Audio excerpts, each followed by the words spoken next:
Stop hoping for your business to grow and start mastering the formula for success that every entrepreneur needs to grow their business. Join us for 5+1 Mastery, where every week we go in depth on how to grow your business the right way. Learn more at 5+1mastery.com. A couple of different things. And there's a lot to unpack there. So I think number one, it shows potentially a disconnect between departments within this company, right? I'm your host, Chaz Wilson. I bring you successful entrepreneurs, add valuable wisdom to your journey, and help you succeed. Welcome to Connect, Share, and Prosper. Hey everybody, welcome to another episode of Connect, Share, Prosper. I'm your host, Chaz Wilson. I am joined today. You may recognize this gentleman. He has been on our Business Success Summit. He is a assistant coach in our Mastery program. He's been on the broadcast before and excited to bring him back. He is all things digital and social media management and ads and all that, like near guru status, I might say. No, we just give him a hard time. But please welcome Jason Wilson to Connect, Share, Prosper. Welcome. Hey, thanks for having me. Pleasure to be here. So listen, we were just talking before we went live. I mean, it's an interesting time in social media, but particularly with ads. I was talking about how I was looking for a home gym. I've got 4 boys. They're all getting, the older one's lifting weights. My younger 2 are getting ready to start lifting weights. I lift, all that stuff. So I'm looking for a home gym. You can't find them like hardly anywhere. But I want this particular one that goes in, it like bolts to the wall and you fold it up and I'm getting all these ads for it. But here's the madness, Jason. You can't order it right now. Like they're so behind. You like, right? So I searched them on their website, which you'll understand this, and we can help people get this, right? So I hit their website. I'm looking around. I go to order, and it says, sorry, due to demand, you can't buy our product, and shipping's 8 weeks out or whatever. I'm like, shoot. So I get off the page, and then I start seeing ads. First of all, why am I seeing ads? For those who don't know, why am I seeing ads after I visited that website? Yeah, so that is an obvious kind of marketing tactic called retargeting, right? So if anyone who's come to your site, you can drop a cookie with them, and that sort of cookie gets recognized as you continue on your journey throughout the internet and signals to those websites to advertise that product to you, right? They're taking your visiting of their website as a very strong intent signal that you might like to buy their product. I think the disconnect, and this is probably where you're going with this, is the disconnect is that if they don't have product to sell, that is inefficient ad dollars. Right. So, and again, I don't mean to kind of jump on your lead if this is where you're going, but I think that like cul-de-sacking people into a user experience that you cannot give them a strong call to action or take advantage of is certainly foolhardy. And I think that, companies who are in that position, and I get that position, right? Like I'm very kind of empathetic to that of all the different demands on product and services and so forth that kind of this unprecedented time has given to us, right? Like, but you need to, as marketers, as business people, we need to figure out and pivot our businesses to answer kind of the demands of our customer. And even if you can't answer them directly, like, hey, cul-de-sacking them is a terrible experience. And so bringing them to a, like, here's a wait list, like join this, would you like frequent updates? Would you, something like that, where you're capturing some kind of a lead, you're giving them hope that they're ever going to get this product, right? Right. So that's what I was kind of getting at. Do you think right now in the marketing, and listen, guys, if you haven't been in Master Networks University and part of the summit, Jason's taught all this stuff in depth. So I don't want to like revisit all this stuff exactly that you've taught, but that our members can get. But do you think in a situation like this, with like, there's got to be this idea of brand and customer loyalty that you can build when you go through this process? And it's like, I wonder, are they just wasting money? Because like, I'm not having a good experience with it. You can fill out a thing where you can get on a wait list, but like I've done that 6 times and have not received a single communication. So I don't even know if it's like truly a wait list. Like any communication, like, hey, we got you're on a wait list, something, respond, right? And then it's like, why spend ad dollars? I think you're actually pissing people off, right? Like, because they can't get anything. Agreed. And I think that shows, a couple of different things. So, and there's a lot to unpack there. So I think number one, it shows potentially a disconnect between departments within this company, right? Like marketing may not know what's going on with fulfillment or what's going on their website and so forth. And so I think that you need to, as a business, you need to make sure that those sort of organizations are in sync, because it can really exacerbate problems like this. So I think that's one aspect. I think the other aspect is, like, you can see companies right now, if you turn on the television or go on YouTube or whatever, like, you can see how advertisements have changed.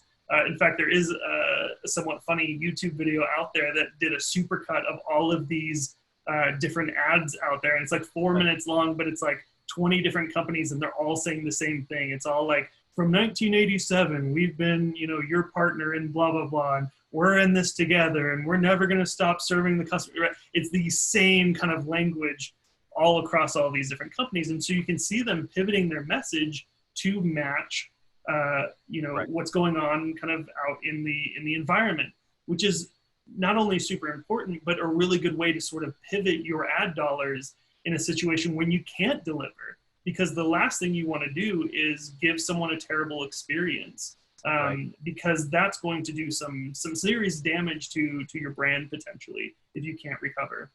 Yeah, I mean, you and I were joking about this example. We'll move on from this, but we were joking about it, and I pulled up my Facebook feed. Now it's gone, but like literally it was the first thing that came up was an ad, and I like showed you my screen and I was like, look, here it is. It showed up again.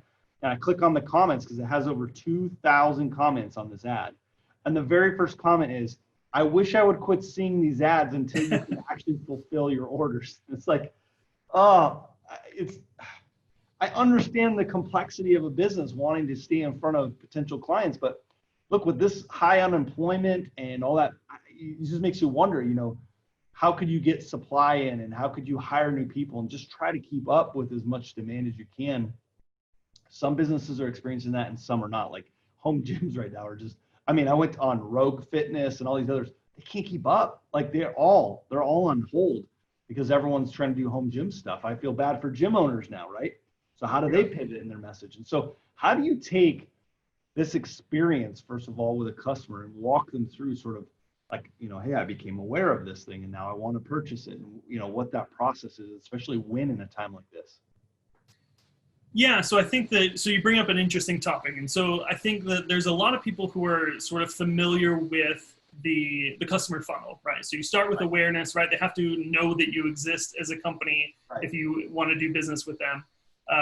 Then you move from just being aware to consideration, right? So you're moving them through kind of that funnel, and that can be through advertisements, that can be through word of mouth, that can be through several different mechanisms. But you're moving them to the idea that when they're looking for a solution to whatever problem is facing them, or whatever desire or need that they might have, that they are considering you. They are putting your business in their consideration set. That's kind of what, it's the terminology, right? It's a consideration set. And so if I need to go to the grocery store, right? That could be Albertsons, that could be, Smith's, that could be, Kroger's and so forth, right? So they're all within that consideration set. Then from there, moving them further down the funnel to obviously a purchase, right? So, and they're, depending on kind of the framework that you're using within the funnel, some people put like 5 different steps in there, but those are the broad strokes. Right. But what I think that a lot of folks are missing, and certainly today I think that they're missing, is they're looking to that's the end of it, right? That awareness, consideration, purchase, I'm done, right? I can wipe my hands of the whole thing.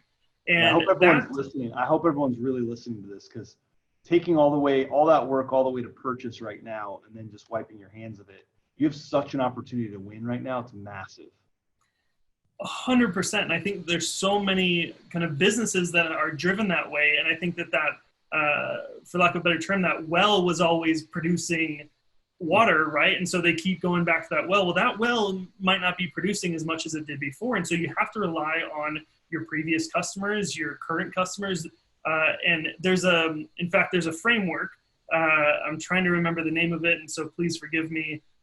You can Google, I'm sure HBR, kind of Harvard Business Review. There's a growth quadrant, right? And it's basically broken up into 4 pieces, right? You can either sell, and this is really the only 4 ways you can grow a business. You can either sell old products to new customers.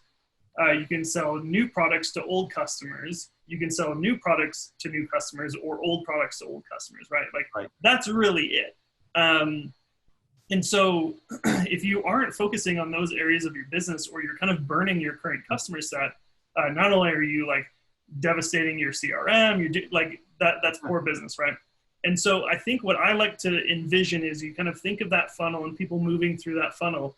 And then, if you think of how a funnel operates, when you're pouring water down a funnel, it starts to spin at the bottom as it goes down. And I like to call that the loyalty loop.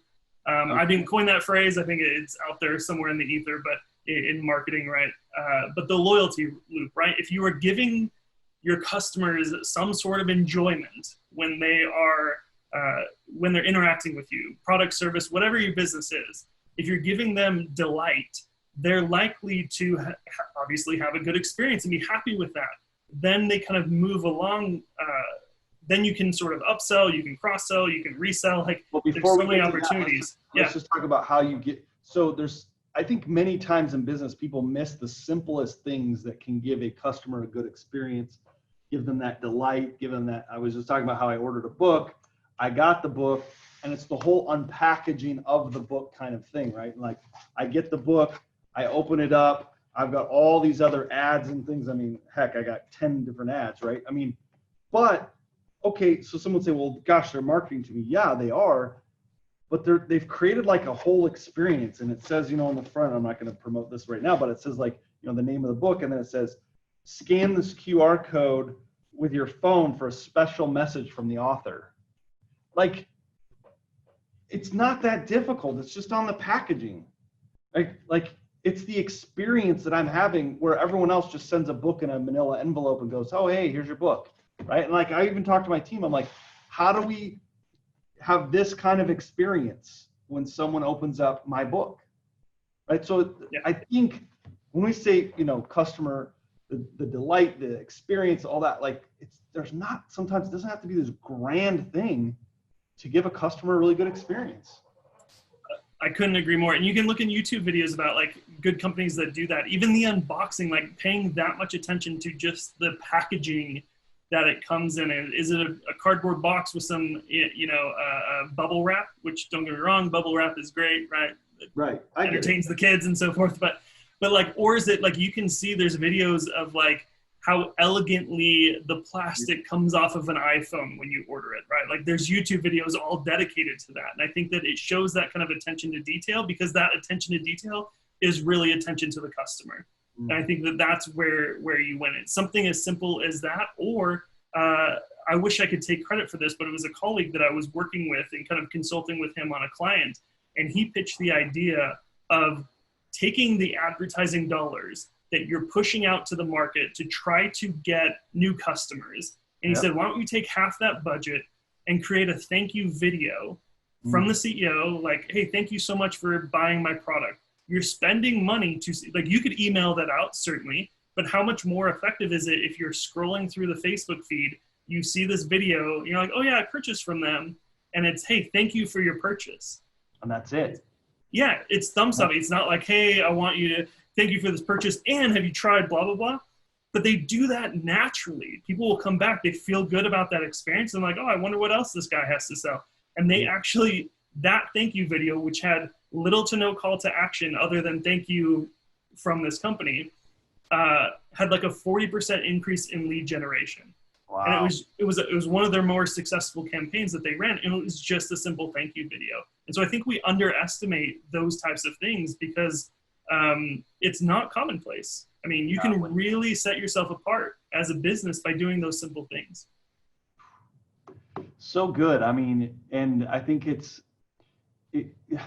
some people think it's common sense, but the reality is it's not. And especially in markets like this, where people are trying to either, like, it's almost like there's no in between. It's like, I'm either not doing a good job or we're doing a really good job right now. And because of that gap, you have an opportunity in this obstacle that's presented itself. Now, there's a window, because I think some states obviously are getting back to business. Some things are going to change, but like, this is such an opportunity for you to take advantage of this and do it right. And I love the loyalty loop, and creating brand loyalty is so powerful. I mean, I think people could look at running Facebook ads as you just said, as like very transactional in its nature, but it doesn't have to be. Right. And I think that you can create that sense of like advertising blindness when you do that, right? Because when you aren't taking a native approach to the platform, meaning you aren't matching your message to the platform that you're advertising on, then Right. it doesn't look congruent. And so people kind of like, they're scrolling like, oh, here's a picture of Sally, here's a picture of so-and-so, there's an ad, scroll past that. Oh, here's, the other stuff, things Right. that are important to me. But if you kind of match the messaging and the creative concept and so forth native to the platform, then they don't sort of immediately recognize it as an ad. And something as simple as a thank you video can do that, right? That seems natural. And I think it kind of brings us to the next point of sort of the next step in the loyalty loop of moving from that enjoyment within the product to advocacy. And I think the best example of this is like if you have ever watched a Netflix show and recommended it to a friend, you got some sort of enjoyment out of it. You enjoyed kind of the plot twists and the whatever, and you go and say, "Oh, have you seen this show? It was amazing. You should. You have to watch it, right?" And you move into that advocacy. It's a natural sort of human instinct to sort of advocate for the things you enjoy. But what that naturally does is sort of inherently moves you to the next step of loyalty because you put your name on this thing, right? This product, this service, the show, this whatever that you're recommending. And so it inherently builds loyalty to that because you're putting your stamp, your brand upon it. And the more kind of brand advocates you have for your business, the more loyalty it will engender. That's why I always think businesses should create an account. I call it an acronym of, AIR, Awards, Incentive, and Recognition, because to be putting dollars aside to, we do this at Connect, we give awards, we do recognition within the platform, because as you build brand loyalists who are out advocating for your brand, that's the highest return of ROI possible. And then how do you add fuel to that, and recognize them even more for that process? We're building a brand new platform, and it's like we were looking at it going, you could gamify it or you could recognize it and say, how could we recognize those who are doing the behaviors that obviously give them success and we want others to do? And it's really important to build that. And then that loops back that whole loyalty piece. Well, yeah. And not only that, not only is there that sort of, you can cross-sell, you can upsell, you can kind of keep that, you can increase your customer lifetime value from all of those things. Yes. Just think of how expensive it is to acquire a new customer versus sort of increase the lifetime value of your current customers, right?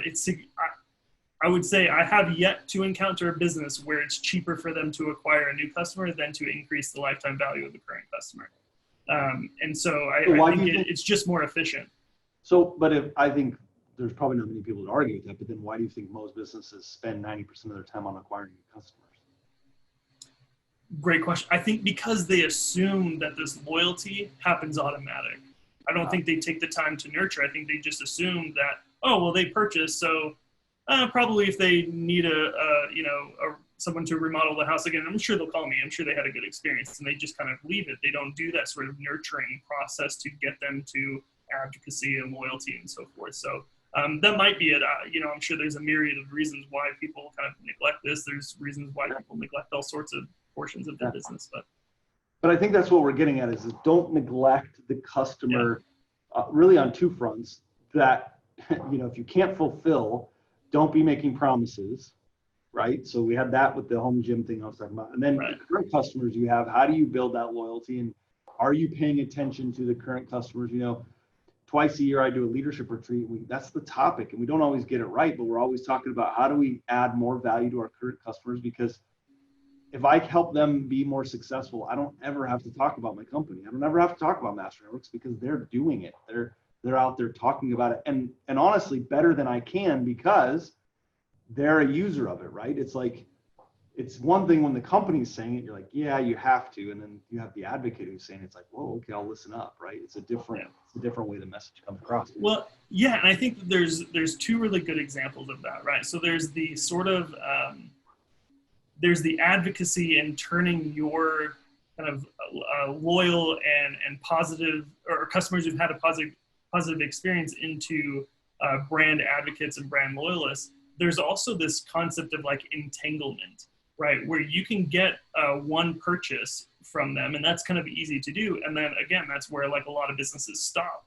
But you think of like the really good businesses like Amazon, who, right, I may get you to buy a package of socks, but then from there, I'm going to try to, I'm going to message to you on, maybe it's shoes, and then kind of beyond that. And then it's like, well, you've bought all these things. You could have saved X amount if you were a Prime member. Now that you're a Prime member, now have you heard of Prime Music? Have you heard of Prime Video? Oh, how about an Alexa? How about, right? And they just sort of like, Apple's another good prime example, right? Where, oh, do you have an iPhone? How about AirPods? How about a Mac? How about, all these other, how about Apple TV, right? And you start to entangle the customer within your own ecosystem. And when you do that, it's really easy to say, well, I have all these other 6 products, like they just offered a 7th that works with all of these other 6 products. Why don't I just buy that too, right? And so you can really increase your, like I said, the customer lifetime value, your average order size, your like, there is just such a more efficient way to run a business. The other thing too is that even if you don't have all of those kinds of products or services, you can partner with other companies and other services to like bring those all together and add value to a customer, right? You could recommend, especially if you know what the next thing is the customer needs after your product, and you could bring that into their world and partner or be an affiliate for, or so like, I don't want people to get overwhelmed. Like I don't have 6 products like that, right? Well, it doesn't matter. It doesn't even have to be yours. I remember a guy who bought something. I don't even remember what I bought. And I remember him about a month later, I get an email, or a week later, I'm sorry. And I get an email and it was like, kind of same thing. It was like, hey, I got this book for you, but it wasn't his book because I think that was what I'd already bought, right? But it was someone he was promoting. But the reality I remember thinking is like, that's the book I need because I just read this and I'm implementing this, but that's the book I need. It's not even his. But guess what? He probably bought 1,000 or 10,000 of them at bulk for $5, and he's turning around selling me that book for 15 and still making money on it, right? Crazy. But he went, oh, I don't have that product, but somebody else does. I'm going to go either license it, buy it, affiliate synergistically with it, and then send that out. So don't be afraid to think outside of the box, even if you don't have that product, to entangle and add value, right? Well, and I think it's even, to take it a step beyond that is like, you can look at your current product set or product sets of others. You can partner with people, but you can sort of bundle them in a way that adds value, meaning you can take products that aren't selling well or things that aren't doing well, and you kind of put them in. And so you're adding that sort of perceived value of like, well, hey, I'm getting like, do I really want $100 widget? Well, if I can get $100 widget plus this free add-on that well, sure. Well, now I'd be dumb not to buy, right? And like, so there's ways you can kind of tack on sort of adjacent products to just add the perception of value. And frankly, like it is a little bit of value, right? They're getting something that they wouldn't have got otherwise. And so it's a good way to sort of take your sort of lame ducks, for lack of a better term, in your product set and kind of bundle them up together with some of your winners and add that extra point of value, or give it away for free after the purchase. Or so like there's so many different ways that you can kind of add perceived value. Yes. In addition to sort of standard value. What I love, and let's talk on speaking of value. You have really, because of demand, you started a Facebook group to offer advice and help to people. How can people find you and get connected with that? Yeah, so that's a good question. So it's just if they just search Strategy Haven Marketing Mastery on Facebook. Please connect there. It's an invite only, but right now we're not sort of putting any sort of prerequisites on that. So if you, so the bar is low, you can just apply and we'll accept you. So, but the idea behind that is I do some consulting work and so forth. And frankly, there's a lot of folks that, I'm not terribly expensive, but I might be out of the realm of certain businesses' budgets and so forth. But I still want to create that opportunity for people to learn and to grow and to understand these principles and to better their businesses. And so there's that, and that's why I'm doing that. That's why I'm doing the courses and so forth, that we can really sort of learn from the wisdom of the crowds with these sorts of principles and so forth. And that way I can sort of scale, the knowledge that I do have to help more businesses. Man, I love it. Guys, go to the Strategy Haven. And then what was the name of the group? Strategy Haven what? Marketing Mastery. Marketing Mastery. Go there and apply for that. Or how can they find your website or Facebook? How else can they connect with you? Yeah, strategyhaven.com is the website. You can go there. You can, there's connections there to kind of apply for the Facebook group. You can apply for my advisory group as well. And that's the best way to connect with me, is just strategyhaven.com. Jason, here's the thing. I feel like, and this is what's hard. Here I am in a Connect, Share, Prosper episode on the podcast, and I feel like, selfishly, I feel like you and I could just sit and talk marketing all day. The problem is that I geek out about things and get into some of we get into like analytics, and we get into the nitty gritty of stuff, and we probably lose 80% of people. So like, I just want to know it works. I don't care how. I'm kind of the make that I want to know how it works and that it works. And right. I understand that sometimes that isn't always the most exciting thing to talk about with people. But guys, Jason's a wealth of knowledge. So if you don't want to know how it works, that's okay. Or if you do want to know how it works, that's fine too. His Facebook group would be a great place to do that, because he can navigate that for you and talk through that. Yeah, and I think the whole idea behind that is just to offer value and answer questions that are happening in the marketplace, because then I can get a good understanding of, because while I work primarily with some bigger companies, like I like to keep my ear to the street and figure out sort of what are the problems that are facing sort of local businesses, and where can I offer value there. And I think so it's definitely a win-win relationship that I'm trying to build with that Facebook group. That's great. Well, listen, we've had you, assistant coach in the coaching program, the Business Success Summit, going to be at Connect, like a lot of opportunities for our Masterworks family to get to know you and what you do. If you're part of the Business Success Summit, if you were part of that, make sure you go back, watch the All Access training with Jason, and then get the opportunity to take his course. It's fantastic, very affordable, et cetera. And I'm sure you'll be on future episodes of Connect, Share, Prosper. But Jason, thank you again for spending some time with us. In your busy schedule, you're running with a lot of companies right now, helping them navigate this crazy online retail world. So appreciate your time today and joining us on this episode of Connect, Share, Prosper. Yeah, happy to do it. Stop hoping for your business to grow and start mastering the formula for success that every entrepreneur needs to grow their business. Join us for 5+1 Mastery, where every week we go in depth on how to grow your business the right way. Learn more at 5+1mastery.com.